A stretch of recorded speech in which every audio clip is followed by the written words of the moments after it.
Hello. ഞാൻ ഇന്നലെ ദൃശ്യം 3 മൂവി കണ്ടു.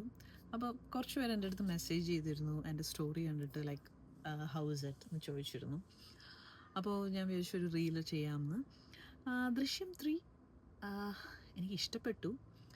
Especially first half was very good. Second ഹാഫും തുടക്കത്തിൽ നല്ലൊരു ബിൽഡപ്പ് ആയിരുന്നു. പക്ഷെ ടുവേർഡ്സ് ക്ലൈമാക്സ് കുറച്ച് കൺഫ്യൂസിങ് ആയിട്ട് തോന്നി. ഒരു ക്ലാരിറ്റി ഉണ്ടായില്ല. ലൈക്ക് ഇത് മൂവി കഴിഞ്ഞിട്ട് ലൈക്ക് അല്ല എന്താ സംഭവിച്ചേ, ഇതാണോ ഒരു ഉദ്ദേശിച്ചത്, അങ്ങനെ ഒരു കൺഫ്യൂഷൻ ഒരു വെച്ചിട്ടാണ് മൂവി എൻഡ് ചെയ്യുന്നത്.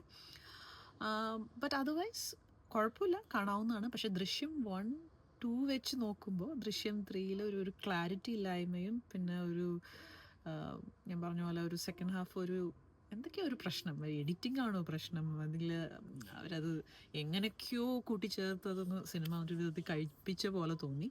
അതേപോലെ ചില ക്യാരക്ടേഴ്സ് ഇതിൽ തുടക്കത്തിൽ അവരായിരിക്കും മുഴുനീളം ഉണ്ടാവാൻ പോകുന്നതെന്ന് വിചാരിച്ചവർ പെട്ടെന്ന് അങ്ങ് ഡിസപ്പിയർ ആയി.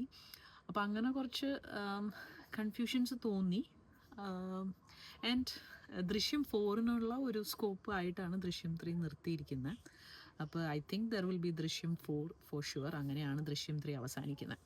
അപ്പോൾ ദൃശ്യം 4 ഈ പറഞ്ഞ കുഴപ്പങ്ങളൊക്കെ ഒന്ന് പരിഹരിച്ച് നല്ല രീതിയിൽ ദൃശ്യം 1 and 2 പോലെ റിലീസ് ചെയ്താൽ നല്ലതായിരിക്കും.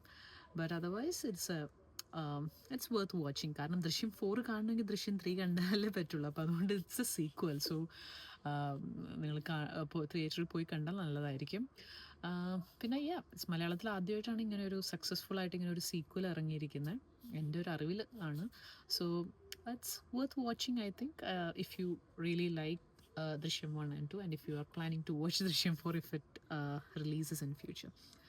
സോ അതാണ് എൻ്റെ ഒരു അഭിപ്രായം. പിന്നെ മോഹൻലാൽ മീന ആ പെയർ കാണാൻ നല്ല ക്യൂട്ടാണ്. ആൻഡ് അതുപോലെ പിള്ളേരായാലും ഒക്കെ ആ കഥാപാത്രങ്ങൾ ഇപ്പോൾ ഒരു 13 years ആയല്ലോ ദൃശ്യം 1 ഇറങ്ങിയിട്ട്. അപ്പോൾ അതിൻ്റേതായ ഒരു വളർച്ച അതെല്ലാം നല്ല രീതിയിൽ അവർ കൊണ്ടുവന്നിട്ടുണ്ട്. എല്ലാവരും നല്ല രീതിയിൽ ആക്ട് ചെയ്തിട്ടുണ്ട്. സോ അതാണ് എൻ്റെ അഭിപ്രായം ദൃശ്യം 3യെ പറ്റി. അപ്പോൾ കണ്ടിട്ടില്ലെങ്കിൽ പോയി കാണും.